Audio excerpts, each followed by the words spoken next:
Good day, my name is Jodi-Leigh Erasmus and I'm a Dispute Resolution Official based in Port Elizabeth.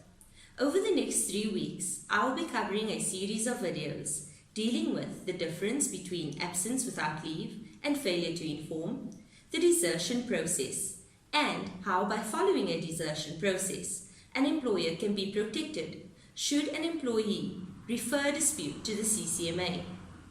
The acronym AWOL stands for absence without leave. An employee is AWOL when he fails to report for duty and does not have the approved leave or permission to be absent. This form of misconduct differs from instances where an employee fails to notify his employer of his absence or expected date of return.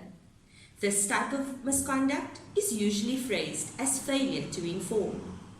Employers should not confuse these two terms, as they are separate charges and the elements of each should be dealt with separately should an employee be guilty of both. An example of this is where an employee stays away from work for 3 days. On the 4th day, the employee returns to work with a valid medical certificate. He, however, has failed to notify the employer of his absence or expected date of return.